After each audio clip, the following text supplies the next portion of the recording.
Belton ISD Board of Trustees. My name is Jennifer Bailey, and I'm the Executive Director of Communications and Community Engagement.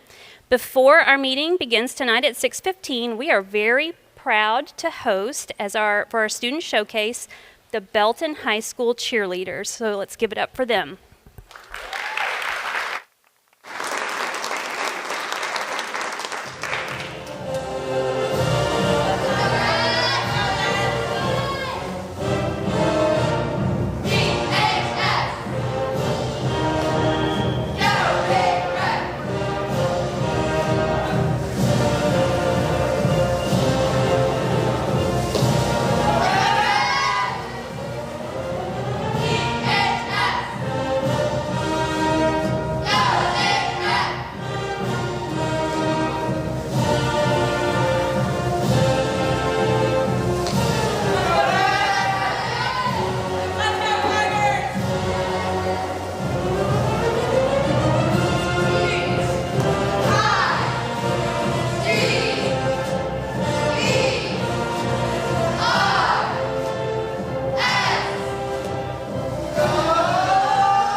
Thank you to the BHS cheerleaders. Once again, our meeting's not going to officially start till 6:15, so we have a couple of minutes so you can visit and stuff, and we'll get started here shortly.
I've always wanted to do that. So, welcome tonight.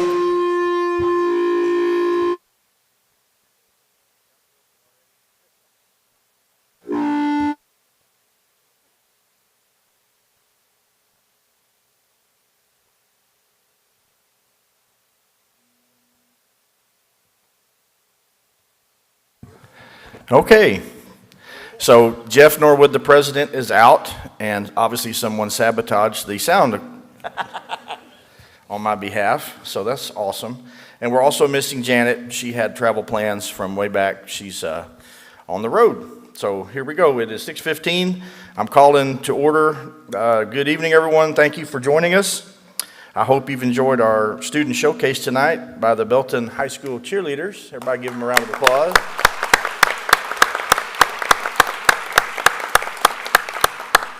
I think every time Manuel hears the fight song, he wants to tackle somebody. The time is 6:15 and the Belton Independent School District Board of Trustees are now convened in a regular board meeting on Monday, June 20th, 2022 in the Pittenger Fine Arts Center, located at 400 North Wall Street, Belton, Texas. A quorum of board members is present. This meeting has been duly called and notice of the meeting has been posted in accordance with the Texas Open Meetings Act, Texas Government Code Chapter 551. I want to welcome the members of our audience and our live stream viewers to this meeting. As the Belton ISD Board of Trustees, we are here to set goals, listen to reports from the superintendent, approve budgets, contracts, personnel appointments, and make policy for the district. It is not the role of the board to make day-to-day operational decisions. The management and day-to-day operations of the district are the responsibility of the superintendent. We have policies and procedures in place to resolve concerns and issues. This is a meeting of the Board of Trustees held in public, not a public meeting. Prior to this meeting, board members received information related to items on tonight's agenda. Agenda items may not necessarily be handled in the order listed on the notice. This meeting is open to all who wish to attend and hear the matters discussed. These proceedings are being live streamed on BISD's YouTube channel, and a recording of the meeting will be available on the district's website in the days following tonight's meeting. For the video to adequately reflect the proceedings, I respectfully ask that you please refrain from talking while others are speaking and that cell phones are turned off or in silent mode. Thank you for taking the time to join us this evening and for your interest in BISD. Please rise for a moment of silent prayer or meditation.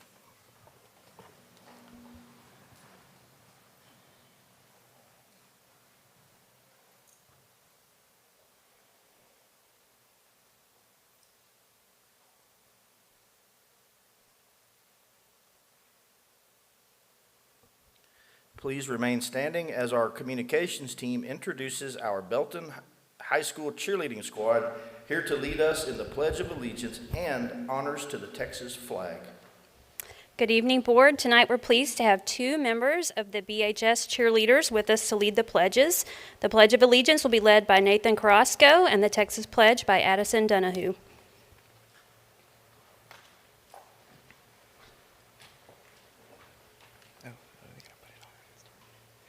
I pledge allegiance to the flag of the United States of America and to the republic for which it stands, one nation, under God, indivisible, with liberty and justice for all.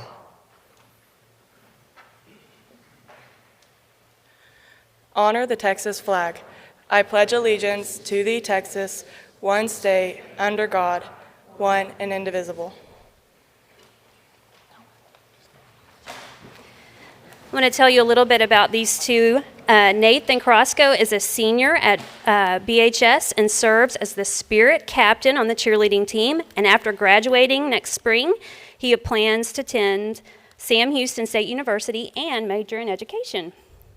Addison Donahue is a junior at BHS, and she is the captain of the junior varsity cheerleading team, and she hopes to major in biomedical sciences at Texas A&M, when she graduates.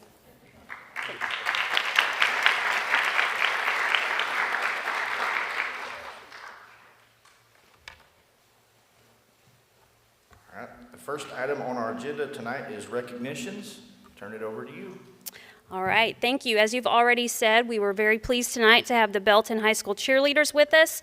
Members are Addison Donahue, Nate Carrasco, Alex Jurgen, Kimora Davis, Briley Campbell, Avery Rivera, Sydney Isdale, Kimberly Wigington, Gabby Rodriguez, Abigail Weiss, and coaches Kristen Henage and Veronica Pinedo. Thank y'all for being here tonight. All right, the first group that we are going to celebrate this evening are our UIL track and field state qualifiers and medalists. First up, we are extremely pleased to welcome Belton High School senior Ayana Jones, who won the gold medal in the long jump at the UIL 6A track and field state championship.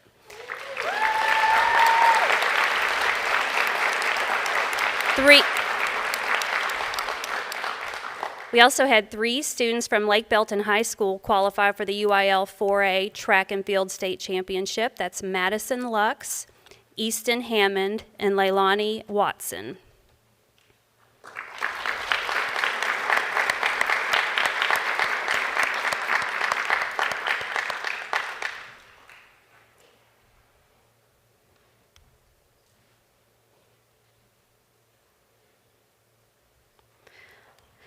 We are pleased tonight to celebrate our golf students who advanced to the state tournament. Lake Belton High School's boys golf team competed for the second time in the UIL 4A State Golf Championships. The team placed 7th, with Chandler Cook finishing 3rd individually and winning a bronze medal. Those team members are Hayden Nix, Chase Pasatino Sloan, Colby Connor, and James Bond. The LBHS girls golf team also qualified for state and finished 12th, and Tiffany Lang finished 12th as an individual. Team members are Catherine Moore, Shelby Cheney, Clara Brunner, Shelby Pusey, and Kelly Widmer.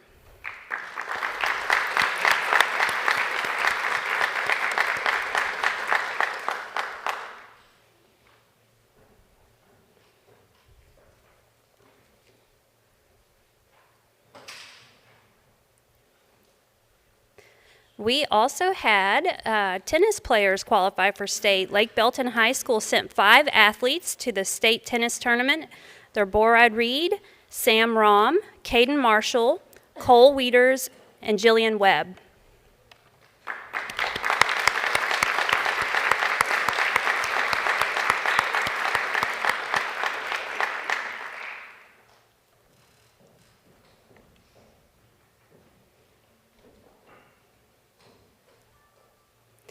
All right, Belton High School is celebrating that they had 40 student athletes that were named Academic All-State. From baseball, we had Thomas Johnson, Caleb Lamb, Jackson Shirkey, Cade Norwood, Tanner Conroy, Garrison Lane, Aaron Bain, and Josh Westbrook. From softball, we had Alana Shorn, Mackenzie Drake, and Mia Garza. Boys track, we had Josiah Kaler, Thomas Johnson, Zach Dennison, Cooper Fix, and Jackson Engelkey. Girls track, we had Kendall Dollar, Sarah Navarro, Shannon Cook, Lisa Doscasile, Jenny Bonnet, Mackenzie Drake, Ayana Jones, and Mackenzie Mansell. Soccer, we had Sarah Navarro. And tennis, we had Hannah Abraham, Jason Blattner, Anna Kate Cox, Rujil Gupta, Alex Hernandez, Daniel Holcomb, Anuraj Jha, Maheshwarhi Rajesh, Disha Sharma, Kara Shin, and Sierra Stage.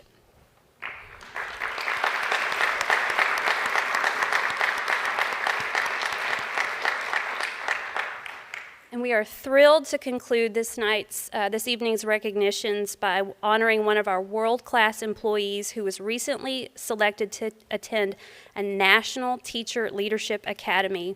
Jamari Ruiz is a science teacher at South Belton Middle School, and she will participate in the 2022 American Geoscience Institute ExxonMobil Geoscience and STEM Teacher Leadership Academy. We are so proud of you. Congratulations.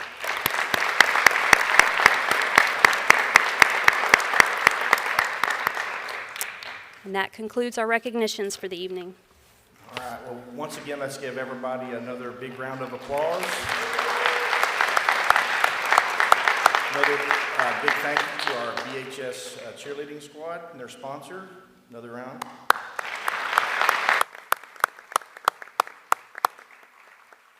We're going to take just...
All right, let's keep going. And next item on the agenda is public comments.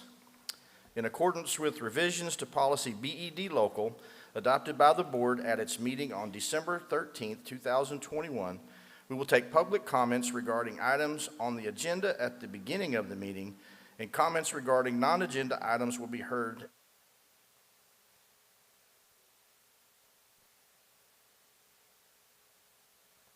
Do I still keep reading? In accordance with the district policy, any person during public comment shall sign up before the meeting. In order to comply with the Texas Open Meetings Act, the board may not respond to comments or otherwise discuss or act upon any issues that are not posted on the meeting agenda. Participants will be allotted 3 minutes for public comments regarding items on the agenda. We have a timer on the screen that shows your allotted time, and a sound will occur at the conclusion. The board shall not tolerate disruption of the meeting by members of the public. When I call your name, please come to the podium and state your name and city of residence for the record. Up first tonight is Amanda Kelly.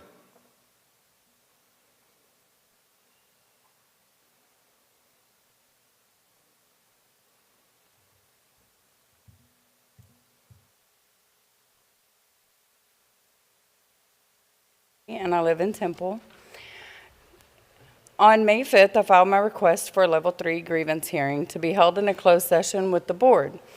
I have yet to hear back when this will be scheduled, and this is the second board meeting since that filing. I decided while I'm waiting to go on record and show everyone that is willing to listen to how ridiculous and difficult the grievance process is for parents.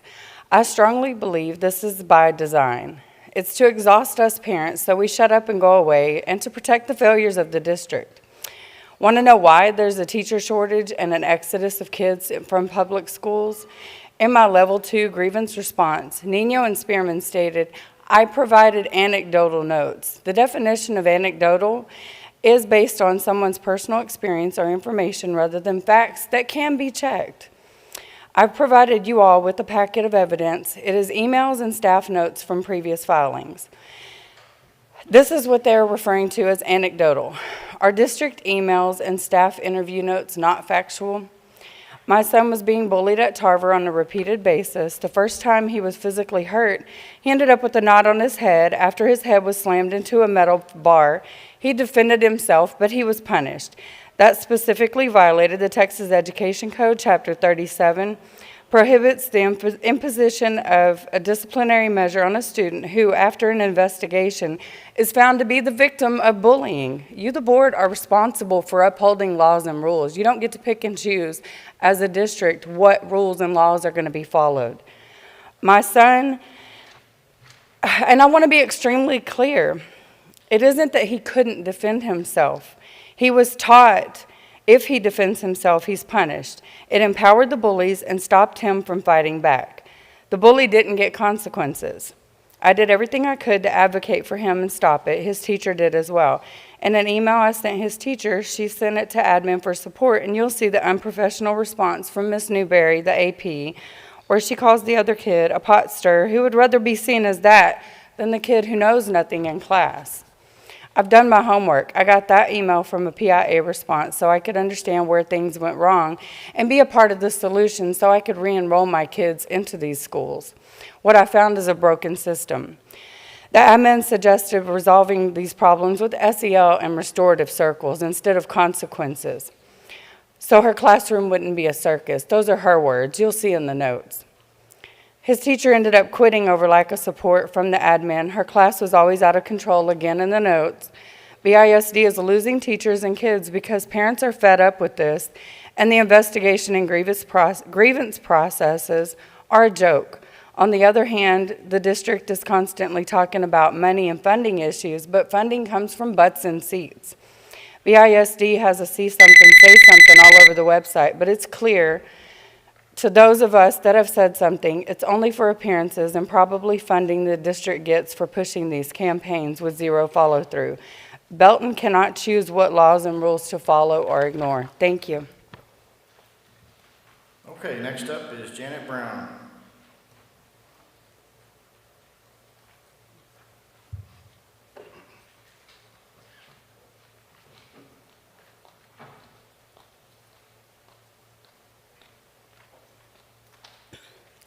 Good evening. My name is Janet Brown, and I reside in Morgan's Point. My comments are on community engagement and parents as partners. What if, instead of relying on children to be resilient, we create a school district that is less traumatic and is a safe place to receive an education?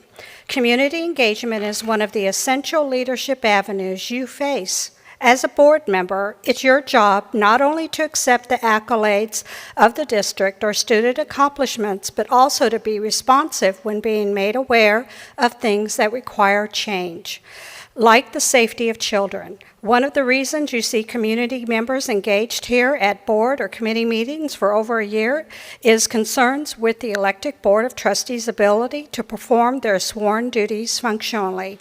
For instance, does the TASB Rule of 8 serve the best interests of the Belton community on the documented concerns for the safety of children brought forward?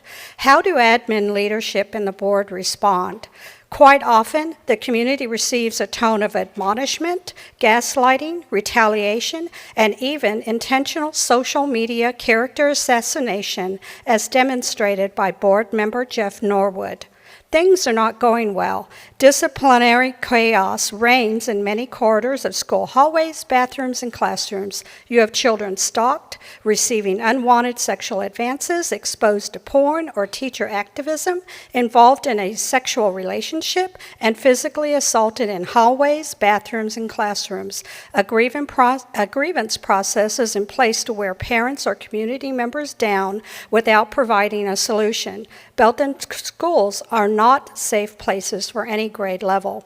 Both student and teacher do not feel safe with the current disciplinary practices. Frankly, it's unacceptable for public schools to harbor unsafe and emotionally abusive conditions for the children placed under your care. As a reminder, you have mandated reporters and are mandated to protect children from abuse and not be the emotional or physical abuser. Parents are the final authority for their child. Belton Board of Trustees, you must create a less traumatic place for children and teachers to be in, or there will continue to be a mass exodus out. The vilification of children who are bullying victims, for crying out, needs to end. Any bully, child, or adult should receive actual consequences versus a cookie timeout or promotion.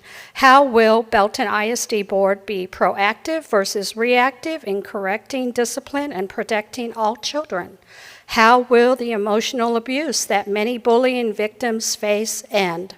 How will the board sincerely validate what community members, parents, and teachers bring to the table? The action happens from the top down, and that is you. Thank you. All right, thank you. Our next item on the agenda is values and beliefs, community engagement. Board, just as a reminder, these values and belief statements were adopted in April of 2021, and every board meeting we continue to attend to them on a regular basis. Community engagement is the one that is up for this month. We believe that learning experiences of our students are enhanced through the engagement of our community. If you would, if people have some ideas, just weigh in on how you see this through our system as we continue to grow and improve in Belton ISD.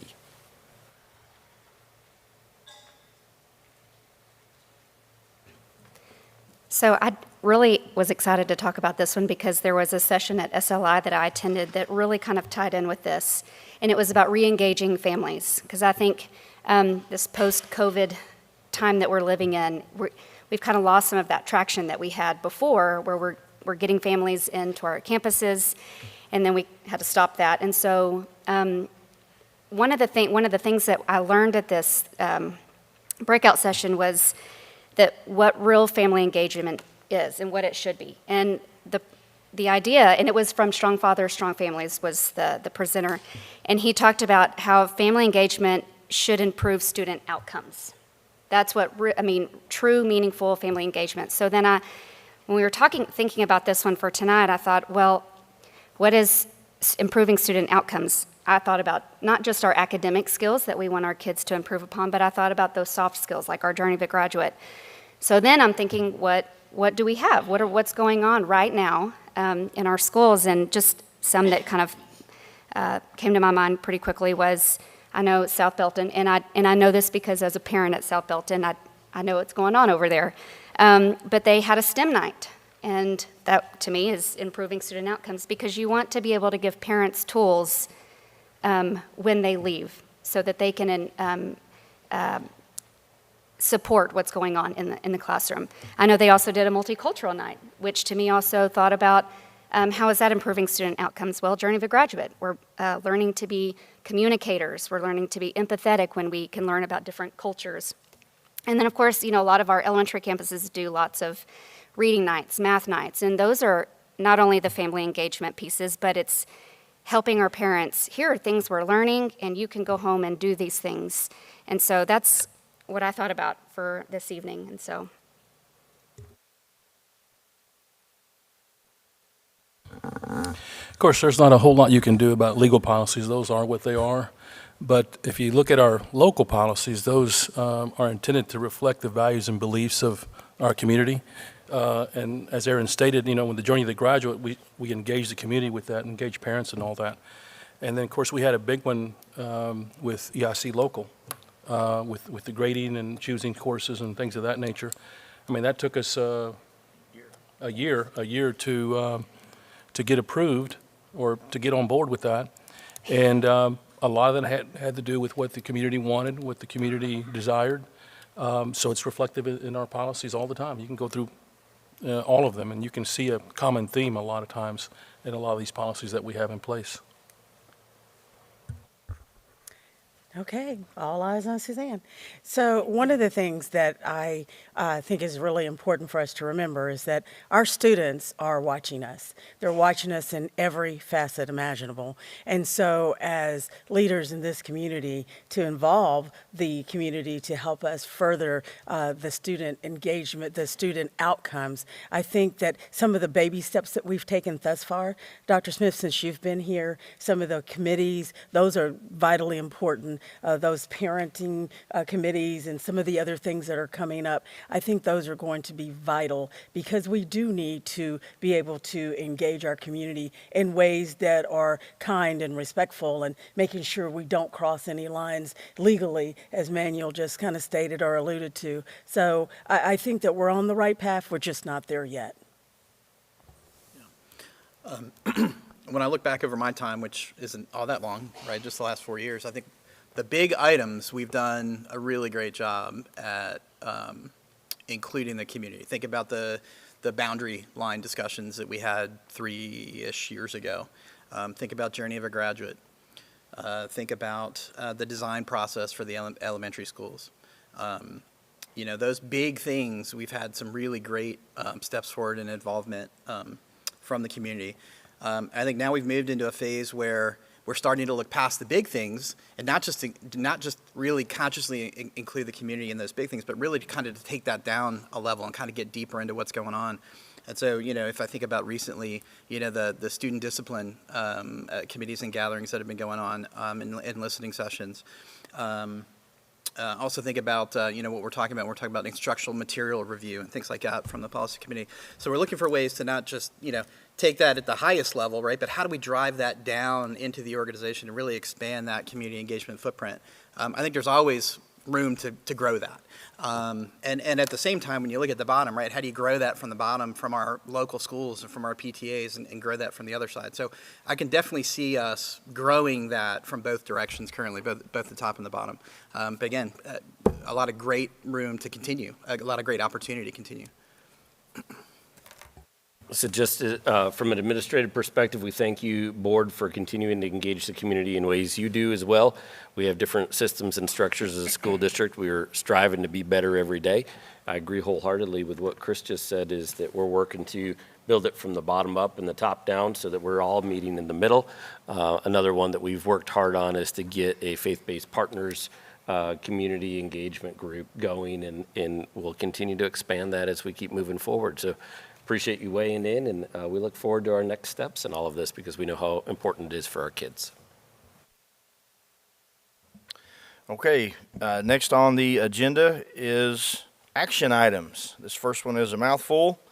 A, we are going to consider, discuss, and take appropriate action regarding an order authorizing the issuance and sale of one or more series of Belton Independent School District unlimited tax school building bonds, levying a tax and providing for the security and payment thereof, providing for the award of the sale thereof in accordance with specified parameters, authorizing the execution and delivery of documents and agreements in connection therewith, approving the preparation of one or more official statements, and enacting other provisions relating thereto.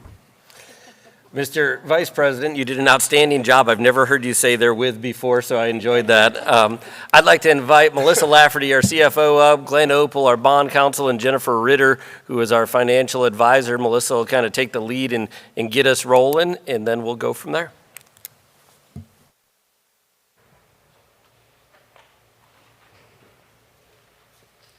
All right, good evening. We have Jennifer Ritter and Glenn Opel here, and of course they're the experts on these matters.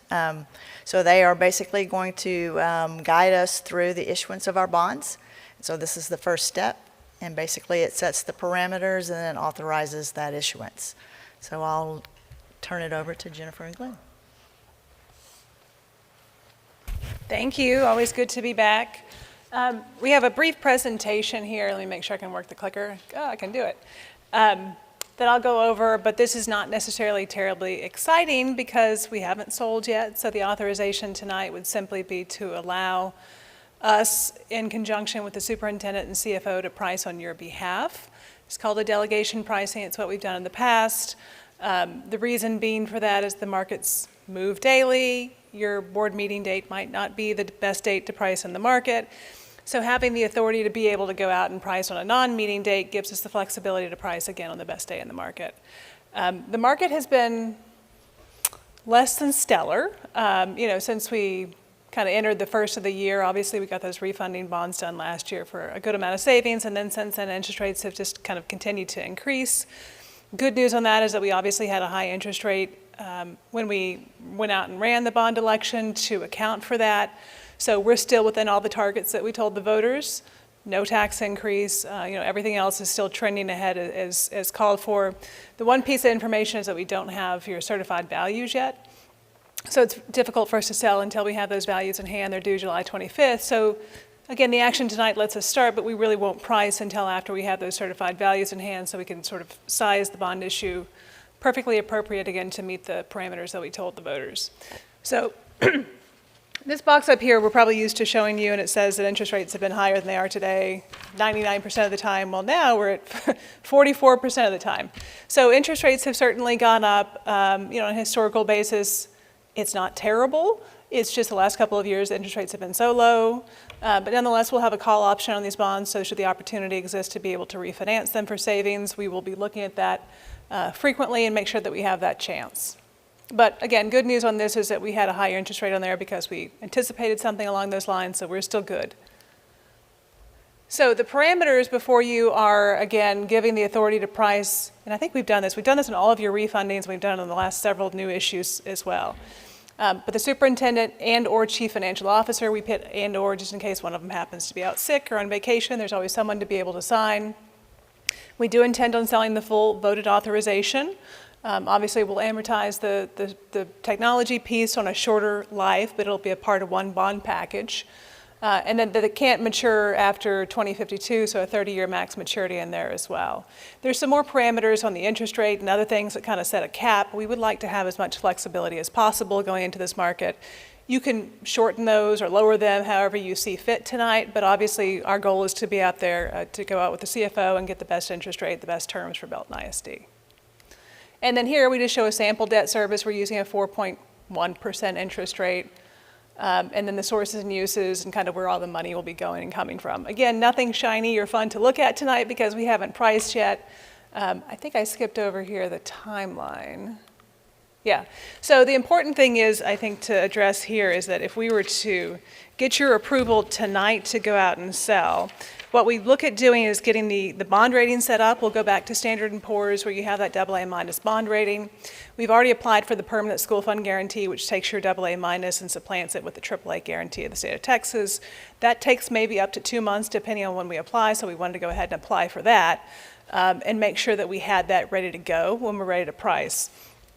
But assuming that you decide to move forward to get the bond ratings, we'll be in a position once we receive those certified appraisals on the 25th. They may come in early, but the 25th, again, is the deadline under state law. We're hoping to price later that week. So appraisals come in on the 25th. We're hoping to price that same week on the 28th of July. As soon as we have those appraisals, we'll go ahead and post the official statement, get out there and sell. So if we were able to price on July 28th, we would then come back and close or have the funds in-house to Belton ISD on August 18th. And the timing between the certified appraisals and that pricing date being the same week, we expect a lot of schools to be waiting on their certified appraisals to sell as well, schools and cities. So there should be a lot of other deals competing for attention, and we want to be as quick as we can out of the gate so we get the most attention for Belton ISD. So that's the goal there. Happy to answer any questions or turn it over to Mr. Opel for questions on the actual order itself. But all in, again, I know we don't really have anything substantive to give to you tonight, but we're still proceeding with the targets that we told the voters, and everything is still looking good because you were conservative in the assumptions and allowed yourselves to have that flexibility. Did you want to add anything? Sure. Good evening. Glenn Opel with Bracewell, the district's bond counsel. As we've been discussing and as set forth in that superbly worded agenda item, the action item that you have before you is the adoption of the order authorizing the issuance of the bonds. It is, as has been stated, a parameters order that authorizes the superintendent and the chief financial officer to take the bonds to sale. And it's, I think Jennifer has gone through the main parameters involved. Happy to answer any questions about the order, but that action We'll authorize the sale of the bonds, and it is the last time we will be in front of the board before we sell the bonds. And the parameters, Jennifer wanted me to clarify, the parameters order authorizes the bonds to be issued in one or more series in any time frame. Under Chapter 1371, that authorization is good for up to a 1-year period. Do we have any questions? Any discussion? No questions. No I questions? make a motion to approve as presented. Let me read this. All right, so do we have a motion to approve the order authorizing the issuance and sale of one or more series of Belton Independent School District Unlimited Tax School Building Bonds, levying a tax and providing for the security and payment thereof, providing for the award of the sale thereof in accordance with specified parameters, authorizing the execution and delivery of documents and agreements in connection therewith, approving the preparation of one or more official statements, and acting other provisions relating thereto as presented. Well, I don't know now. I mean, I already said, no, I'm kidding. No, of course. We have, Yes. we have a motion. Sorry. Do we have a second? Mr. Floor, and I guess we need to vote. Yeah. It's my first time to do this. All in favor? Raise your hand. All right. Motion passes. Okay. Board, I want to thank Jennifer and Glenn. First of all, Glenn, I agree with you. That was a supremely worded Yes. item Awesome. on the agenda. Glenn helped us with that, obviously. But we appreciate your counsel. Jennifer, we appreciate your guidance along the way. And we're continuing to move forward as promised with all of this. And thank you both for your support of Belton ISD. All right, next item on the agenda is to consider, discuss, and take appropriate action regarding the appointment of board committees. Board committees serve in an advisory capacity to the Board of Trustees and allow trustees the opportunity to discuss future agenda items in more detail. In accordance with the board's operating procedures, board members have the option each year to determine which committee they wish to serve on. The board president is not formally on either committee, but may choose to attend any or all committee meetings. Current membership is as follows. Policy Committee, Chair Manuel Alcozer, Chris Floor, and Janet Lee. The Facilities Committee, Chair Ty Taggart, Suzanne M. McDonald, and Aaron Bass. Does the board wish to make any changes to our current committee, to the current committee structure? I do not. Manuel? That wasn't real convincing over there. All right, do we have a motion to approve the committee appointments as presented?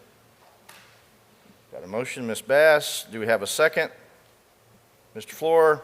Motion, all in favor, raise your hands. Motion passes. Moving on. Here we go. Item C. Consider, discuss, and take appropriate action regarding the employment of administrative employees. Just want to say you're doing an excellent job tonight, Mr. Vice President. We want to welcome up Mr. Todd Schiller, our Assistant Superintendent of Human Resources. We are excited to welcome a few new members and returning members to our administrative team. All right. Good evening, Board. So tonight we have 4 recommendations for you for assistant principal positions in the district. The first one is Candace Cohagen. Candace is being recommended for assistant principal at Charter Oak Elementary. She has a Bachelor's of Arts degree from University of Mary Hardin-Baylor. She has a Master's of Education degree in Educational Administration from Concordia University. She has 17 years of education, all of those in Belton ISD, and she comes to us from the coordinator position here at Central Office. Next, we have Hunter Houston. Hunter is being recommended for assistant principal at South Belton Middle School. Hunter has a bachelor's degree from Tarleton State University, a master's degree from Tarleton State University, and is working on another master's degree in educational leadership from Tarleton State University as well. He has 4 years in education and comes to us from Moody, where he's a teacher coach right now. Next, we have Marilyn Villarreal. She comes to us for being recommended for assistant principal at Belton High School. She has a bachelor's degree from University of the Incarnate World and a master's degree from Concordia University in Curriculum Administration. She has 7 years in education and comes to us from Waco ISD, where she's serving as assistant principal. And the last one is Jill Williams, being recommended for assistant principal at Lake Belton High School. Jill has a bachelor's degree in arts from Florida International University, Miami, Florida, and a master's degree in educational leadership from that same university as well.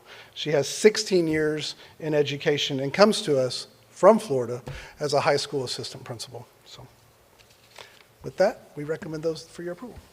All right, do we have a motion to approve the recommendation and addition of personnel as presented? Ms. Bass, do we have a second? Mr. Alcozer, all in favor, raise your hands. Motion passes. And I think we have Candace and Hunter here with us tonight, Yes. so we'll get them to stand over here in front of the backdrop, and we'll take a couple of pictures. Excellent. Thank you, Todd.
Hey, so while everybody's coming up, I'm going to steal the mic for a second related to this. So I did not know this. I did not know the candidates that were going to come in front of us tonight until about 30 minutes ago. And I got to tell you, I'm so excited about Ms. Cohagen over there. I think somehow or another, my oldest managed to have Candace for like 4 years in a row, either as a direct teacher or as a switch teacher or something like that. And I think you even had John along the way. And so we spent a good number of years there. And so super excited to see you grow and continue in your leadership capacity. So thank you so much. You've meant so much to our family. So, yeah. Any other comments? We good? All right, moving right along. We are now going to consider, discuss, and take appropriate action regarding the 2022-2023 compensation plan. Matt, take it away. Todd? Todd, go ahead and take it away. Sorry, I've got a long reach tonight for my microphone. I was hoping for another warm introduction by Matt. So, so tonight we are recommending for your approval the 22-23 compensation plan for the school district. It includes a $2,400 increase for teachers, librarians, and nurses, a 2% increase for administrators, a 4% increase for other professionals, and a 6% increase for paraprofessionals and auxiliaries. And so we have that recommendation here for you tonight. Do we have any discussion or questions for Todd? Chris? I mean, I think we do. I think this is a really tough one. I think if we step back and look at the economic environment, what we should say is this is nowhere near enough, right? It should look like an 8% or a 10% or something like that, right? If we take a step back and look at the economic environment, and then truly, what the staff means to our kids, right, and to our community. I think the difficult part of this is also, we don't have unlimited funding.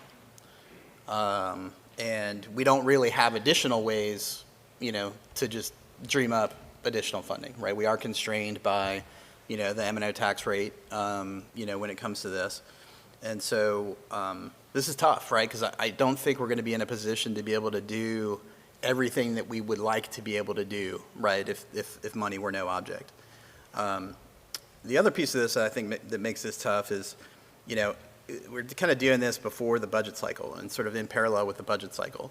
And so understanding the true impact of this, in next year's budget and sort of what that looks like from a fund balance standpoint, it's still a little squishy, right? And so we are doing this is sort of a little bit of ahead of, whatever we decide tonight, we're going to come back and we'll have to deal with it again next month, right, when we look at the budget. So this is not an easy look, right? And so when I take a look at this, the plan for 2, 4, and 6, I'd love to be able to do this, right? I do have some concerns about what that's going to look like from a budget standpoint, to be real honest. And so, I do tend to be a little bit more conservative from a financial standpoint. I could see us going something that looks more like a 1.5, 3.5, 5, to get us a little bit better situated from a longer term standpoint, from a dollar standpoint. And I guess where I'm coming from is we have, without raising the M&O rate, we've come a long way. We have added a new comprehensive high school. We have added several elementary schools. We have brought in middle school back online. We have done some amazing things without increasing the M&O rate. That is not going to be something that we can continue in the future. There is no other way to get money unless we can get an increase, unless the state says, hey, look, we're going to increase the per pupil, funding. And so we need to prepare, right, for what does that look like? We don't know what the state legislature is going to do. And like I said, as much as easily, I could say 8 to 10% is what we should be doing. There's a lot of question marks.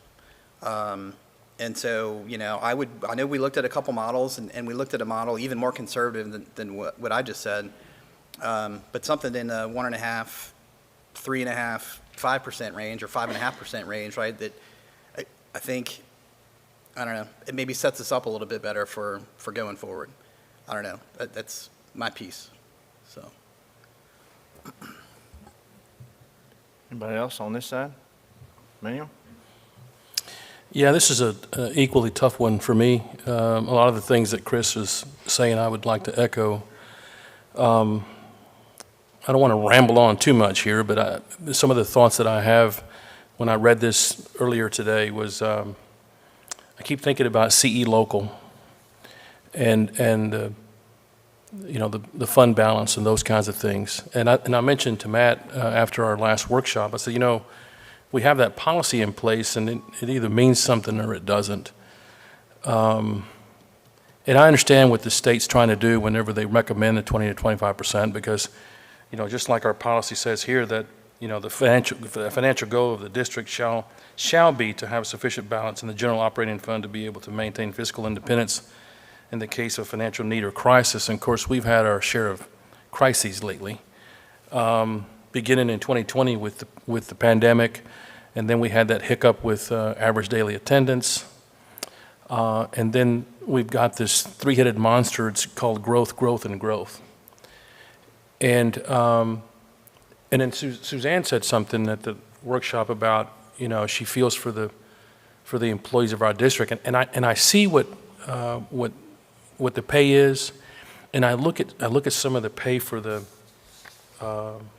paraprofessionals, and I'm thinking, wow, I mean, how do folks actually make a living getting paid what they're paid, and then the services that they provide to this district?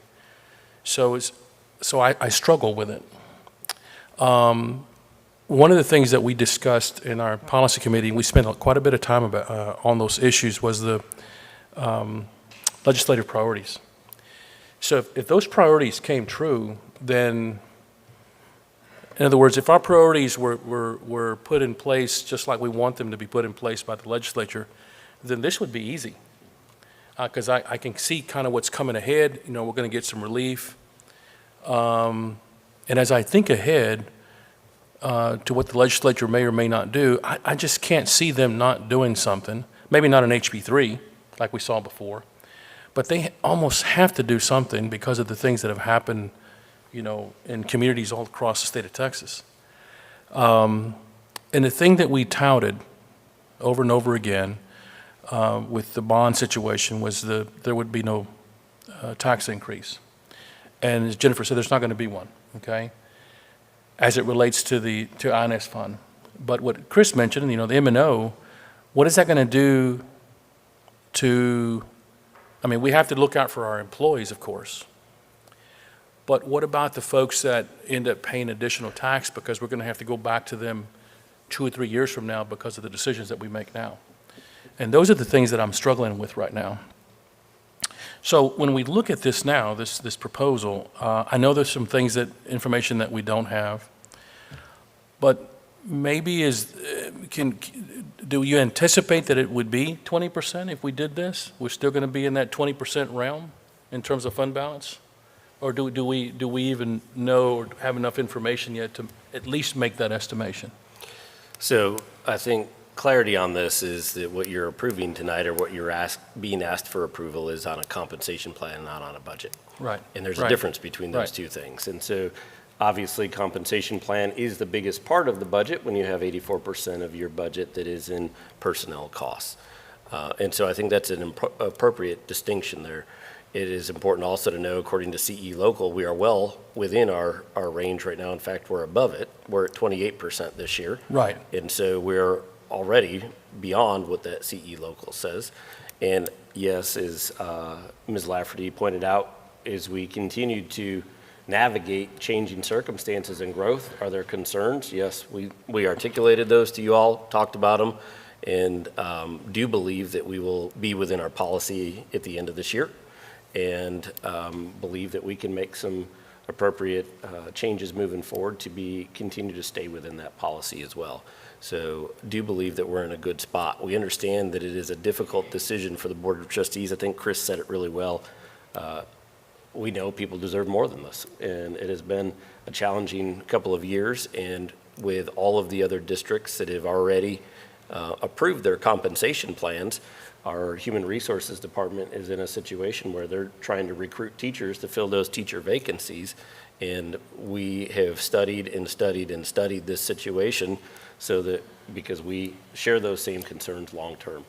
But we believe that the proposal that you have in front of us tonight keeps us, one, competitive with local school districts, which are competing for teachers and staff as well, and two, that we would be able to continue to work to level things out in the future. I don't want to underestimate what Manuel said. We do need some legislative press for fast-growth school districts. As you saw, and as we've talked about, as we continue to grow, and with the increasing costs from House Bill 3 over a period of years, we are faced with the challenge of adding staff or adding salaries in the form of pay raises for staff. And in our case, especially in this year, we have to look at both of those because we have 700 plus kids that are projected to join our school district as new students this year, putting us over 14,000 students. So that's the challenge that we have in front of us. We respect the fact that this is a difficult decision for everyone. I do applaud Todd and Melissa. I believe they've studied this in depth, and do believe that the best recommendation that we have is in front of you tonight, but we do know we go into that with thoughtful consideration for the future because we're in a challenging situation with our growth and with the current funding situation. And, Matt, with all that said, the other concern I have is what if we don't do it? Because we have a need now. We don't have a need 6 months from now or a year from now. The need is present and it's in front of us right now, right, Todd? The need is there. The need is pressing right now. Right. And the need could get worse if we don't do it. And that's the other concern I have, is that then it's going to really start affecting our kids. We start losing staff. Now we're affecting our children, and that's where it ends for me. Okay, and that's where the decision becomes easier for me to do it at that point. So, notwithstanding all the concerns that I've voiced this evening, I see that we have a pressing need, and I would consider it a dire need. Would you not, Matt? Yes. So, with that said, I don't know that we have a whole lot of choice to maintain our competitiveness in the local area. Todd, can you elaborate a little bit more on that? No, I think the plan that you have in front of you does help us maintain that competitiveness. Doing anything less, I'd be really concerned about being competitive with the surrounding school districts around us. So I do think it's a pressing need, and as soon as we approve, we're going to hit the streets and try to get as many people in as we possibly can. So. And Matt, that other point that you made, if you're, when I hear you say that, you think it's going to be okay and then we're going to be within that range, then that gives me even gives me even more comfort than the comfort that I'm asking for. So with all that said, I don't know that I could go against it. I think I'm leaning towards it. I think one thing to just assure the board, I can promise you that team over there knows and understands the situation that we have in front of us, and they're putting their best minds together to help us have sustainability for the future, and they understand the nature of the decision that you're faced with tonight and how concerning that is long-term for us all. So we take that challenge and we'll figure out a way to meet it. I just want to add on, but also echo a lot of what's been said. I do think that we want to give more, but we have to be able to sustain it. And I hope that the message as this rolls out in the coming days, that each and every employee knows that we value them at every level, top down, wherever they are, whatever role they serve in, that we do value you. We do see, especially the economic challenges that we're all facing, that we're going to continue to work to our best ability to make sure that we can eventually give more, but also sustain it. And I think what you're talking about with our team out there is we have to have trust in you, and I have trust in you. And so I appreciate the work that you guys have put into this. And then I just want to add on to the legislative priorities. I got to sit on our LAC 2 meeting, which we need to debrief too.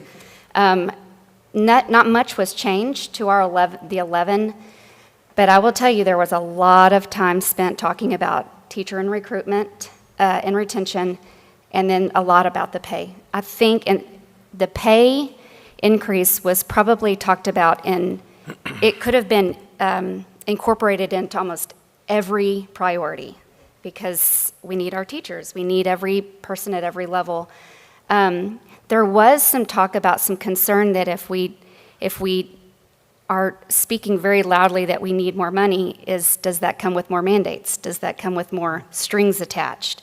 Does that come with more just mandates? And so there was a little bit of concern, and so we spent a lot of time talking about the language that we need to make sure that we're very clear about. We need more money, but we don't need more mandates. So that will be really interesting. And I know that delegate assembly will now go to the fall. And so I think during our TASB, but I know we'll probably talk about that sometime soon, about some of those little edits and as we talk about our own priorities. But I just thought I'd share that. I just had one little thing. I know it's important for us to keep an eye on that fund balance. I absolutely respect that. But I also know it's important that we keep our eye on the prize, and that's making sure that we have teachers and staff in BISD that can educate and just take care of our children. So there's not a whole lot we can do with the legislator. I mean, yes, we can go and we can stand before and we can speak and we can advocate. But in this moment, knowing that we have the best of the best staff here to help advise us on the best plan moving forward, I think that it is a imperative thing for us to go ahead and do what we can for now for our staff and our students in the long run, because we don't have a crystal ball. We don't know what's going to happen in the future. But today, there's something that we as a board can do, and that's help fund what's happening right now in this crazy economy that we're living in. The last meeting we were in together, I mentioned about gas. That's a real thing for me. I fill up every other day, it seems like, and I know that's a real thing for our staff. So if we want them to get here, they need to be able to put gas in that tank to make it here. So whatever we can do to help our staff, that's where I am. You got something else? All right. I can definitely get behind the proposal, right? But we need to realize that if we go with the proposal that's presented, there is a challenge a year, 2 years from now, 3 years from now, because we don't have that crystal ball that we're going to have to deal with. And so we are making a bet. We are doing the right thing for our people, but we're making a bet that things are going to change at the state level. And so if that bet doesn't turn out, we have a problem we're going to have to deal with. So if we as a group decide, hey, look, we feel like this is going to get some resolution and we see enough forward momentum, right, that we're going to see some changes, I can absolutely get behind this. But just, we got to keep that in our back pocket. Anybody else? I've got a couple of comments, and then I've got a statement here by Janet Lee that she left behind for me to read in regards to this. One thing about running the meeting, I get to sit here and listen for a long time. Y'all know I'm usually one that jumps out there and gets going. So a lot of really good comments. This has brought about a lot of concern for me and thought. And I read something in pertaining to the point I'm fixing to make at the beginning of this, is that our job as school board members is to hover at that 30,000 foot. And we ask questions, and we gain all the information that we can, and then we put it in the hands of our superintendent and his team. And one thing I've learned at being in this business for 5 years is that schools are extremely conservative when it comes to budgets, forecasts, things like that. And we can't foresee the situation we will be in economically. Hopefully, we're crawling out of this in a couple of years and we're back, our economy's moving forward again. But I just know what we need to do now, and this is a position for us to be sitting in from that 30,000 foot view, to trust the process. And we've been, Todd and Melissa have walked us through this process at length. And we've been able to have been sitting on this for weeks with this information to ask questions, and we all have. We've asked tough questions. So for me, sitting here, knowing what we know today, I believe this is a conservative plan. I wish we could do more, but looking at the numbers and looking at our situations with staffing and things coming ahead, I feel like this is as good of a plan as we can do. I feel very confident in what our folks have put together, and therefore I'm comfortable with this advisory myself. I trust the process. It's our job to oversee the process, but I trust what these folks have done, me personally. Now I'm going to read Janet's statement. It'd probably be worded about like that action item I had a few minutes ago. Say, I want to thank Todd and Melissa for their careful examination of this matter. They have set priorities based on budget realities, market competitiveness, and thoughtful employee listening sessions to come to these recommendations. Inasmuch as we are responsibly able to compensate our staff, it is my desire to do so. Every employee has worked so hard, often in challenging circumstances, and many have remained loyal to this district through it all. I hope the compensation package approved tonight conveys a message of respect and value for all staff. We are truly grateful to you for continually doing your part to make BISD the place to be. Janet Lee. So any other thoughts on that?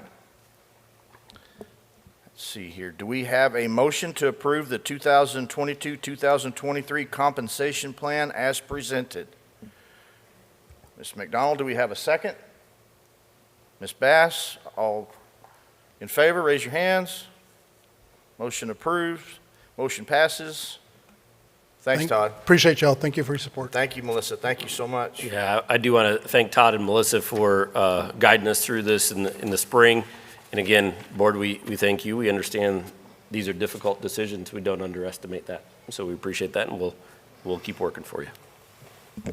All right, here we go. Moving forward to the next item is consider, discuss, and take appropriate action regarding commission of a Citizens Bond Oversight Committee. I'd like to welcome Dr. Golden up to the podium tonight to give you an overview of the Bond Oversight Committee. Good evening. I think your conversation earlier around community engagement was fitting for this topic.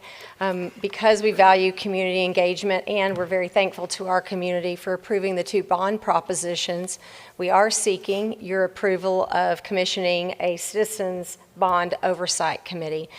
We attached for your review and the community's review a charter for this committee. This committee would be charged with reviewing bond project progress, spending, timelines, and schedules to ensure the promises of the 2022 bond. And so the parameters within this charter are that it's not a decision-making body, but it is a group of citizens coming together with some high school students. We think it would be very appropriate to include high school students on this committee and some district administrators to, again, just review projects throughout the entire timeline of the 2022 bond. And so with that, we'll be asking you to consider that. And if approved, we'll be asking later for you to consider nominating some individuals for this. Do we have any questions or discussion on this matter? I think it's a great idea. Chris? I couldn't say it any better. I think it's a great idea. This is a really important idea, right? And a really important step forward into deepening that community engagement model, right? If we take a look back at the process that led up to, the voting, there's a lot of misinformation and a lot of misunderstanding of the bond processes and packages in the past. I talked to several people in that run-up who don't have, who are, within our boundaries and who don't have children within the system and just don't understand, like there's a gap in their understanding of, well, why do you need this money, right? And I had to talk to a lot of people about what that was going to go towards. And I think this is a step in a direction to potentially engage some of those folks in this committee to help really help lift up the cover of mystery behind what's going on, and for folks to see it a little bit more real than maybe they do. And so I think this is a great step in the right direction. This, and in conjunction with, the continued construction auditor, right, that we had in the past and things like that. This is great. I'm excited to see this move forward. Anybody else? Suzanne? Aaron? Go ahead. I have a comment and a question. I think, just to echo again, I think it's not only the smart thing to do, but it's the right thing to do. And then as far as, to clarify it, and a question, that they're going to be, this is a committee that will oversee all of the projects. And then when I look at the timeline, will they actually they'll be meeting longer than that? Yes. Right, okay. I assumed that, but I just wanted to make sure because I was looking at our role in this, that we could potentially nominate somebody. And so in those conversations coming up, when I give dates, it's plus more. Okay, it is plus more. Going out into 2023, 24, and 25 felt like to solidify those dates without getting the committee involved in selecting those, we felt like was maybe going a little too far out, but it would be for the duration of the bond. Anything else? All right. Do we have a motion to approve the commissioning of a Citizens Bond Oversight Committee as presented? Motion, Mr. Floor, a second.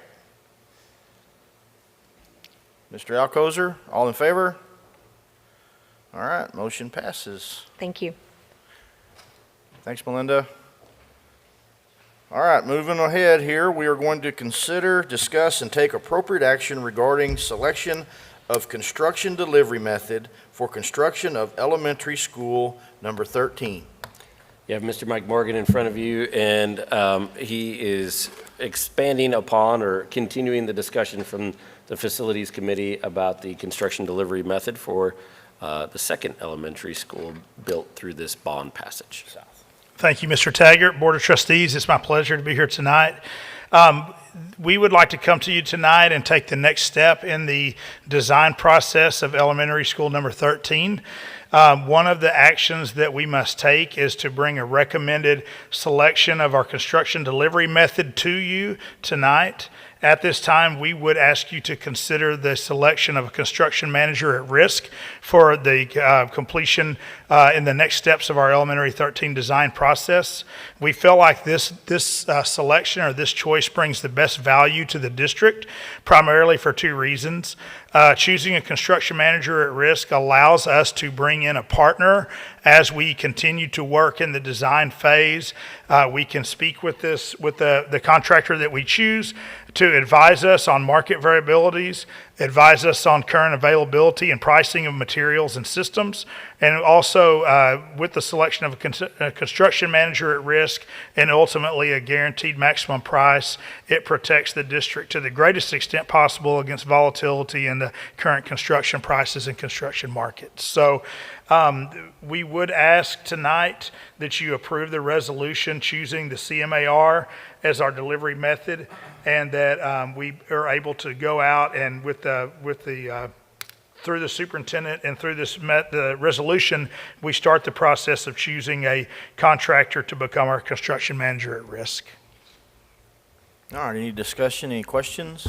I just want to clarify, this is our normal process, right? This is the process that we use for Lake Belton High School, and it's the same process we use for elementary school number 12. Thank you. Yes. Good question. Anybody else? All right, do we have a motion to approve the resolution choosing construction manager at risk as the delivery method for design and construction of elementary school number 13 and delegating authority to the superintendent to determine the method to choose the CMAR to be brought back to the board for final approval at a later date as presented? Ms. McDonald, second. Ms. Bass, all in favor? Motion passes. And that is it for our action items. Thank you. Thanks, Mike. Appreciate it. We're going to move on. Whoops. We'll move on to reports next. And the first report is Parents as Partners update. Board, I am excited to welcome 4 members of our staff tonight to present to you on Parents as Partners. As you remember, we talked about this in the February workshop, I believe, is when we first talked about it. About different ways to continue to expand partnerships with our parents in Belton ISD. And so we have 4 separate components, but all under the umbrella of we want to continue to expand the partnerships with our parents. And so I'll turn it over to Dr. Lovesmith to get us kicked off. Good evening. So as Dr. Smith said, our purpose tonight is to provide an update on our actions in the role of strengthening our partnerships with parents in 4 areas. So teaching and learning, operations, human resources, and communication. And so I'm going to kick it off with our teaching and learning. And so we recognize that now more than ever, we have parents that are wanting to be partners in their child's learning and wanting to know what their kids are learning, when they are learning that, and also how to navigate the system of support for their students. And so one of the steps that we're taking in that is to really boost our website to make it parent friendly. So we know in education, we often use a lot of educationese, and we know where things are, but the ability to put it out there in a format that would be easier for parents to access, and then to specifically provide and strengthen our information for them around our curriculum, and so what we're teaching, the instructional materials that we're using, our grading, so if, like, for instance, standards-based grading at our elementary, making sure that they may see that information, and then our access to our special programs. So making sure that when we say special programs, we have it clear so that folks know. Advanced academics talks about gifted and talented, talks about dual credit, more language that they may be using in their home or with their students, and just being able to know either to easily find the information that they're seeking or to have clear input or access into who to contact. And so making sure that we can partner with them on those pieces. And so we are in the process of getting that now. That's not an easy undertaking to really do things well and to have them be more forward facing for parents. In addition to that, we really wanted to focus on specifically parents in their role in partnering with children on what they're reading, and they're such a valuable partner. And so one of the things that we will have access to, and we'll have information for parents, we know now parents can access their child's grades, they can see what assignments they have. So we are going to make sure that they know what their kids are reading. And so when you see, you can see this, the screenshot you see in front of you is an actual student. For clear purposes, it's mine. It was the easiest to show. But what this allows me, because I'm a parent too, and so there is I don't show it because right now the first section is checked out, and right now he doesn't have anything checked out. It's for summer. But that second piece shows his history. And so I can see that my child was very interested in Big Nate books. I can see when he has them, when he's reading them. It'll allow me to partner with him on asking about them. I can go into those books and I can see what the reading level's at. And then I can search in their system other books that might interest him. And so when we think about a partnership, especially with our young readers, that we want kids to go home and read with their parents, we know that 20 minutes a day of reading is very beneficial to kids. This is just going to be one specific area that we want to strengthen on our site. And so I wanted to make you aware of that piece. I am now going to turn it over to Student Services, and they're going to talk about parent involvement opportunities. Mike. Thank you. We're really excited, and we gave an update a month ago or so on some of our focus groups and some of the findings and process that we went through on that. But we really wanted to kind of hone in tonight on a couple of operational lenses to talk about just specifically on parental involvement opportunities. We were able to host a parent focus group on student behavior back in April. And we had some great information that came out of that process that we've already been able to incorporate in some of our discussions and some of our work for next year. We also, in early May, we hosted a community listening session on student behavior. That session was open to not only parents, but also staff as well. So we opened the doors at Sparta Elementary for several hours, and we had a steady stream of parents and staff come in and talk about what was on their mind concerning student behavior, and that focus and that input has kind of guided our discussions moving into the summer months. We will host, and we're still working through some of the details of this, but we will host a parent opportunity for school safety discussion in a forum later this summer in the month of July. And we've been working with some other districts who have gone through a similar process and are really looking forward to bringing parents to the table and talk about some school safety discussions and some school safety issues and kind of what we're doing as a district to prepare for the return of students in the fall. Obviously, when we really want to talk about parental involvement opportunities, and when we do some of these types of individual opportunities to bring parents in, we never want to substitute that for the relationship that trying to foster between parents and teachers, between parents and campus administrators, and between parents and our teams as well. On the other side of the operational lens is we have facilities and constructions. So we've already had a couple of opportunities this year where we had heavy parental involvement and very, very positive and beneficial parental involvement. So with our bond exploration committee that commenced back in the fall of that group, a big majority of that group was parents, and they were a very active group and really engaged in that process.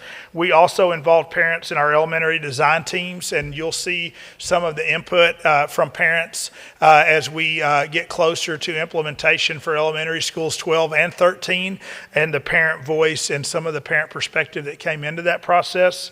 As Dr. Golden spoke to you earlier tonight, we will be kicking off our bond oversight committee in the coming months, and we do anticipate a heavy parent voice in that.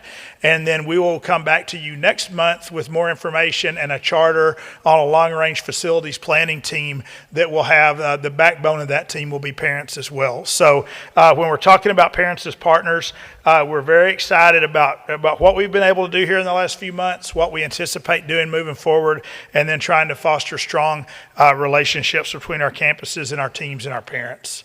I'm going to bring Todd Schiller up now, and he's going to move on to the next steps.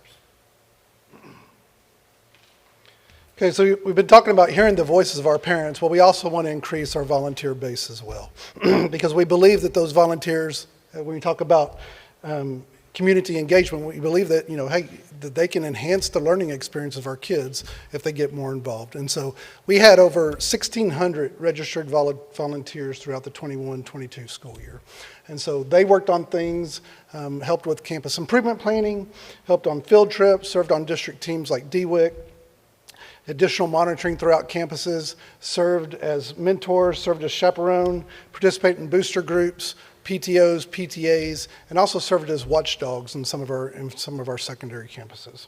So we want to be able to grow that, though. And so I think our work with the faith-based partners meetings that's occurred over the last couple of months is a good start to that. There's been lots of conversations about how to get more involved within the school district and to serve as volunteers. In addition to that, this fall, we plan on having focus groups with some campus leaders and other leaders throughout the district about ideas and ways to get the community more involved in volunteering, whether that's serving as reading books with kids or whatever it may be, but just to get them more connected into the schools and the campuses that they surround. So, and I'm going to turn it over to Jennifer Bailey.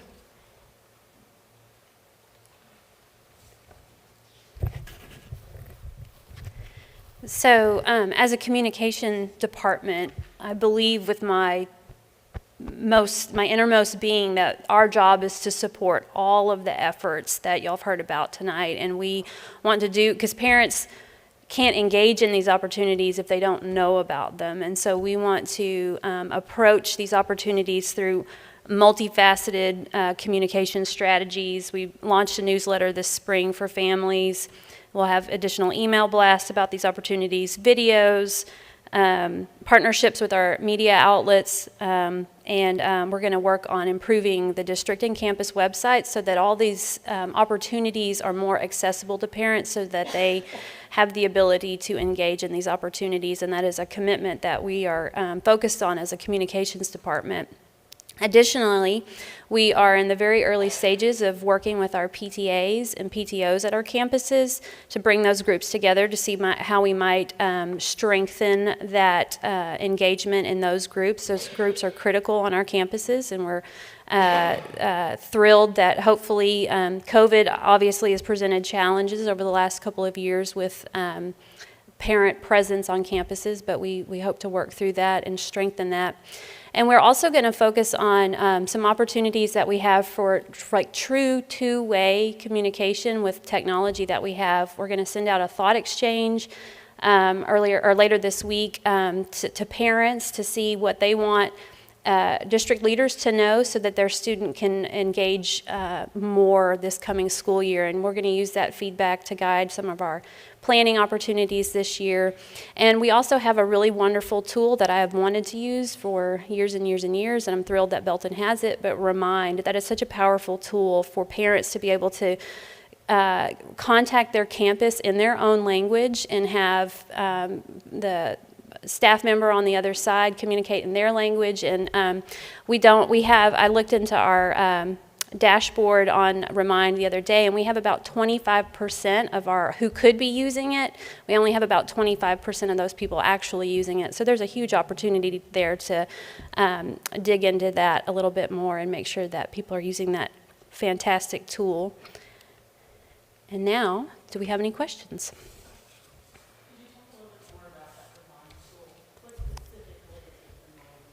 It is a communication tool. You can receive messages through an app or as text messages. We have a district level account, but it's a way to get push notifications on your phone rather than necessarily checking email. So, anybody else? Daniel? Just a comment, all this is outstanding. If you look at the values and beliefs when we started our meeting tonight, it's not just rhetoric. I mean, this is the values and beliefs actually come into life. Anybody can write down values and beliefs, but making them come to life is another thing. So I really appreciate that. Outstanding work. Thank you. Anybody down here? Chris? Two quick things. So on Remind, I would love to sit down with you just for a couple minutes and share experience from a parent who's got 3 kids going through and what Remind has done for me. So just to kind of chat on that offline. The second piece of it, I think, is something that you just touched on, Manuel, right? The values and beliefs. You know, when I look at the value and belief statement, right, community engagement, we believe that the learning experiences of our students are enhanced through the engagement of our community, right? We talked about that earlier today. And I think Aaron hit this earlier in the meeting as well. What did you say? I actually wrote it down. Right, family engagement improves student outcomes, right? We know that. When I read the belief, I read that includes parents. I do think we have a segment of the population out there that doesn't read it that way.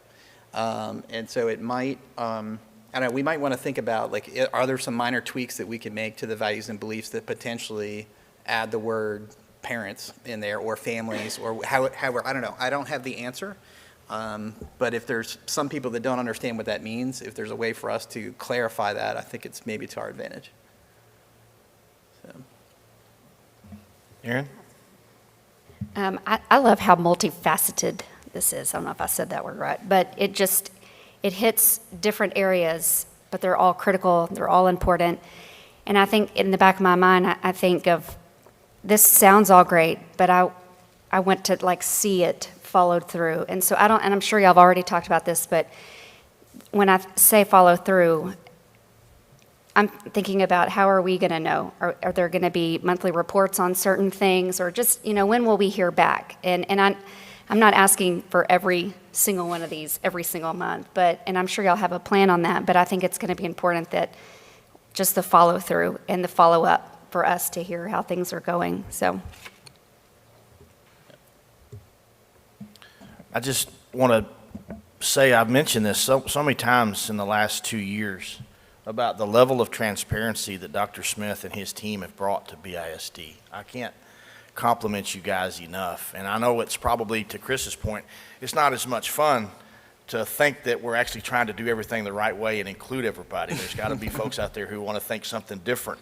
But this is an example right here of us taking steps above and beyond what we've already done to have transparency and to bring the families into their kids' lives through the educational process. Because the more parents are involved in their educational process, the better chances those kids have of having success.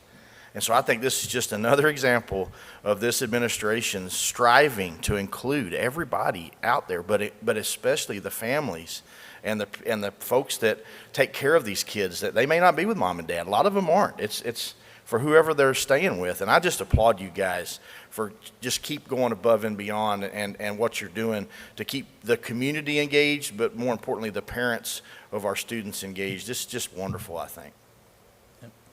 I want to thank our board and our administrative team for these items moving forward. Aaron, to your question, our intent is over the next 2 months to have us present again in July, present again in August, and you to see more check boxes off there so that you can see exactly that we are taking the steps to implement before the start of the school year some specific things that we talked about back in February and talked about, I believe, again in March. But it is our intent to deliver on those. And so appreciate you bringing that up, and we will continue to make sure we share that information. Also to our board, I want to thank you, because sometimes it is harder to constantly take feedback than it is to not. And so as we continue to reach out and ask for more and more opportunities for true two-way dialogue, two-way meaning that you're valuing the person sitting across from you and their input as much as your own, and to continue to expand those opportunities as a school district will make us stronger with our parents and families. And to Aaron and Chris's point, we believe it will ultimately impact student outcomes, and we're excited about that. So appreciate you being willing to be partners with us on that journey. All right, thanks everybody. So our next item in the reports is the Facilities Committee report, and that's me. We met last week and we talked about the construction management. We talked about some additions that we're doing at New Tech, and I'm super pumped about these things. The vision that we had a year ago when we really started last summer, really, or leading up to last summer, talking about the new vision for New Tech. And now to see it come into fruition, to see the largest 8th grade class signed up to want to be at New Tech this next year, that is so exciting. And to see the direction that we're heading, I'm excited about it. You can tell. Plus, we get to do stuff with facilities, which I'm all about, and make them nicer. And it's before it's over, that place is really going to be something special. It already has been, but we're going to have some facilities that are going to allow us to grow and to grow our programs and to be able to engage with the ever-changing work situation in our world. There's so many jobs out there that us old school people just don't understand, but New Tech's going to be preparing these kids for new age jobs. I'm so excited about that. So we talked about that, and then we went back and we brushed off our naming policy because we have a couple elementary schools now on the docket, and the process for naming elementary schools requires a little bit more community involvement than naming just a facility type thing. So we went back and the policy that they worked on, they put together something really awesome for our community to be able to be involved in that, and we brushed that off, and we're getting ready to put that forth and try to get something knocked out, get some names for our 2 elementary schools coming up pretty soon. That's it.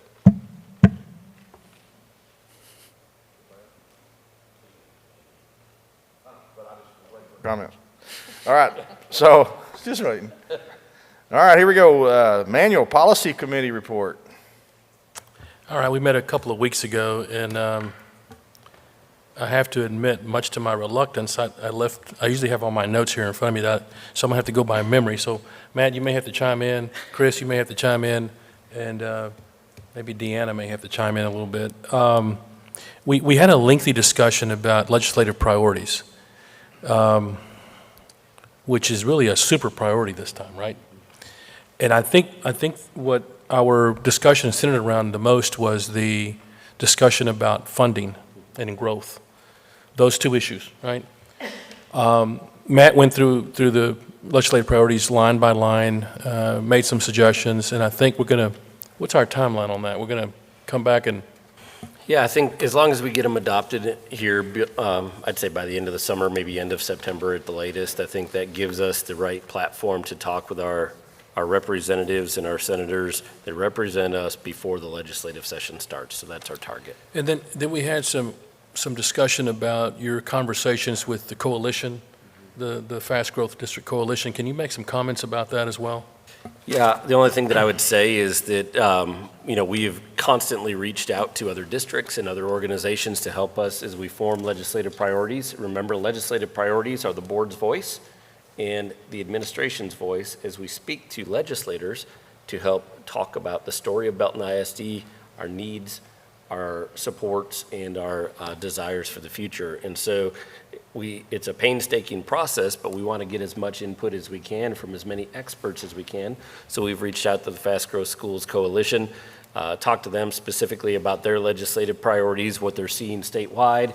We've reached out to other school districts. We continue to use TASB, TASA, and other organizations around the state as guidance as well. And the whole goal is to be able to land a list of legislative priorities that represent our board's voice as we continue to advocate for Belton ISD moving forward. And so it's an education process for us all, but it's also, I think, a very worthy process. And of course, we have 2 representatives that are really engaged in public education and are really champions for that. So hopefully we can continue to support them in every way that we can. The other thing we can discuss is, if you look at item 7G in your packet, you remember when going back to the time we had TASB come in and we went over all of our policies. All of those are there where we finalized those. Of course, this is second reading, but all of the changes are fairly benign. I mean, there's not anything in there that comes out at you that we really need to discuss, I don't think anyway. Some of it was for clarification purposes. For example, the one about using, I guess, vehicles that belong to the school district. We clarified that, and then we changed the special meeting to a regular meeting, the number of days, which that was just a clarification. So there's not anything in there of any great substance. The other thing we discussed, we went back to the instructional materials policy. And when Deanna was doing her talk here a moment ago, partnering with parents, I thought about that instructional materials policy, because, I mean, obviously it's going to hinge upon that because we're talking about library materials. And I think there were two issues that we centered upon the most. One was the committee, and how do we choose the committee? Is it going to be a cross-section of the district? And I think we decided that it was going to be a cross-section of the district. There will be times when we may need to have an expert on that panel or in that committee. And then we talked about the appeal process and how that appeal process is going to look. So we're still working on that, but I think the idea is to have something in place by August, right? So we'll revisit that again in August. So then we would bring that to the entire board, September? That's the timeline, right? So what I would clarify is under our current policy, we don't believe we need to make changes to the current policy Right. in order to enact the book review process that you're suggesting. Right. So what we'll do at the beginning of August is we'll be bringing the policy committee our recommendation and possibly some exhibits, which would be forms people would fill out in details about the process itself. We would bring those to the policy committee at the beginning of the beginning of August, and have our policy committee review them. That doesn't stop us from enacting those, because those all fall under our current policy right now. The actual changes for the board to adopt could happen at a later date, but we believe we can get that process in place for the start of the school year. And Holly was present for our meeting, and the third and really important issue is who has standing, who can come in and challenge a book that's in our system. Can it be just anybody? And I think the focus that we had, and I think we kind of narrowed it down to, it has to be a parent. And the exhibits that Matt is talking about is when a parent wants to challenge some sort of, any instruction, whatever is defined as instructional materials in the policy, they have to fill out the exhibit and point out very specific manner what content of the materials is a problem for that particular parent. Now, one of the things that, and of course, Janet's not here tonight, but one of the things that Janet was stressing was we need to make sure that we have a threshold resolution process. Parent simply goes and speaks to the librarian. Parent goes on the site and says, I don't want my kid checking out these materials. That could be the end of it. And we think that a lot of the issues can be addressed that way, so that you don't have this huge number of things being challenged at one time. So I think that's pretty much it, isn't it, Matt? Yeah, the only thing that I would add is that in that Parents as Partners presentation, that was a direct result of this conversation that Manuel is talking about, that we've been studying since February with our whole board and also our policy committee. I used the example as we opened up the discussion about the instructional materials and specifically library books. One of the things that Trustee Lee brought up was we need to be able to notify parents, and we need to be able to engage parents in reviewing materials like curriculum online and website. And so those items that you saw earlier from Deanna presenting are a direct result of your feedback as we continue to move through this process regarding bringing parents in as partners in the instructional materials process. That's the only other thing that I'd add. I don't think I have anything else. Chris, you have anything you want to add to that? Okay, Superintendent's report. Thank you, Mayor. Thank you, sir. We're excited to present to you tonight, potentially, some administrative items to share with you all from my lens to your lens. We have a few highlights. Obviously, graduation is like the coolest highlight of the year in a lot of different ways. When you see the student smiles as they receive those diplomas and you shake their hands, that's pretty special to us. You can see a couple of Belton High School graduates right there. We are extremely thankful for our board's participation in graduation in our communities. We thought they were wonderful ceremonies celebrating the students in Belton ISD. As you can see, we have summer programs underway. 1,144 students are involved. I want to point out the third bullet under there that says that's an increase of 915 students in summer programs from 2019, which was the last time we had everybody face-to-face. One of the strategies that we've had regarding the quote, you know how I feel about people saying learning loss, regarding the quote learning loss, is to expand the opportunities for kids to continue their learning and engage them in different ways. And so we are working hard to make sure these programs are open and accessible, and that we continue to enrich students' lives throughout the summer months in various programs, and we're really excited about that expansion so far. You see that 23 students are receiving extended school year services. These are students with specific special education needs and that have an IEP to help them moving forward, and we're really proud of them as they continue to learn throughout the summer as well. Professional learning is ongoing in the summer months, and our teaching and learning team has been hard at work providing timely, thoughtful professional learning for our staff as we continue to move forward into the upcoming school year. I also wanted to mention additional summer work. Mike has talked about that in depth, real briefly tonight in the Parents as Partners presentation, but we're working hard to make sure that we're also engaging in some school safety discussions. That I want to make sure that our board and our community understands that with the tragic events of the spring, we want to continue to keep safety at the forefront of all of this. And so you will see specific actions through the month of July that help us ensure that our community knows and understands that the things that we currently do regarding safety and the things that we're planning to do new regarding safety moving forward. And so July is a big month for us with that additional summer work. Obviously, bond project planning is well underway. For those that thought that everything slowed down after bond election season, I can promise you that we feel like it even speeds up from there, because now it's a matter of getting everything in place and moving forward in a timely manner. Finally, our faith-based partners, we held meeting number 2. We're thankful to our faith-based leaders in our community that serve the community as partners for us in the learning for kids. We want to continue to expand that because we believe the old saying that it takes a village to raise the students, and we believe this community has something very special.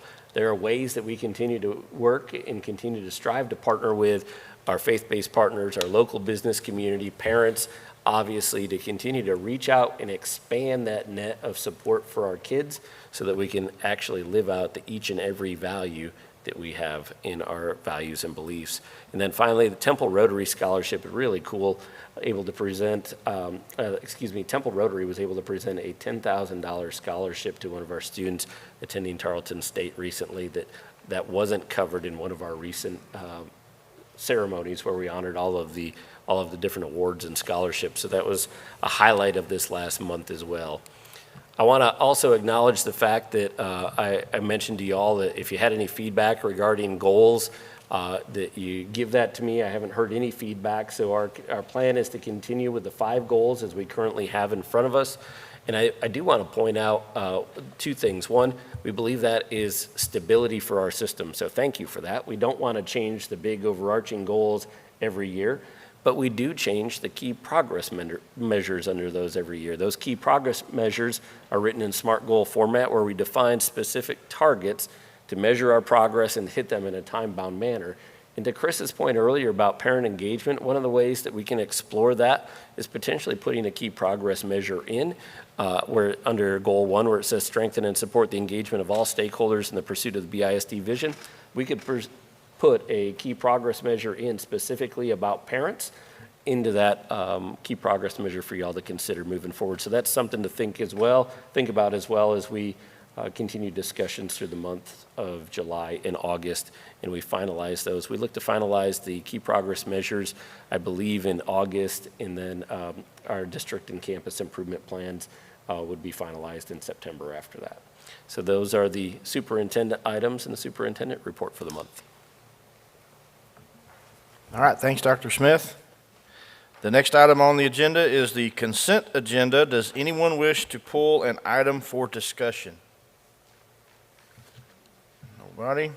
Do we have a motion to approve the consent agenda as presented? Ms. Bass, second. Mr. Alcozer, all in favor, raise your hand. Motion passes. All right, let's see. So moving forward here, do we have any board requests for new information or reports from the administrative team at this time? Anything? Okay, we have the calendar of events. I've done enough reading for the evening, so I'm not going over these. I'm comfortable you can read these on your own. We will proceed with public comments regarding non-agenda items. I have none in my hand. We will keep moving forward. Let's see here. So we're ready for closed session. So it is now 7:58, and the board will now go into closed session. Do I need to read these? For personnel, Texas Government Code Section 551.074.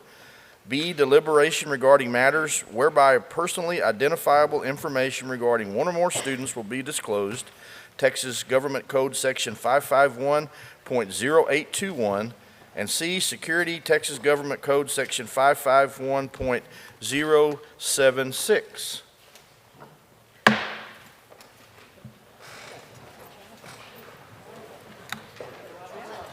Oh, that's left-handed too. Imagine all the power I can give with my right hand. I was just thinking the left one might be because you might not throw it back. That's true. I don't know the potential. I just wondered. Hey, so before I forget, while I was at the deal the other day at Harris, there's a couple.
Where'd that piece of paper go? I'll find it. There it is, right there. It's right in there. Agenda closed session, that's it. So just reiterate the categories. Like from the agenda, just reiterate the categories of things that we covered. Right now? Well, on the one that you didn't see. Oh, yeah. He's got it. Yeah, I've already got it written down. All right, the time is, Turn your mic on. Oh, it's right here. kind of scared too. All right, the time is, what time is it? 8:46. We will reconvene in open session. And the board will now convene in open session. Is there anything else? We will adjourn. 8:46.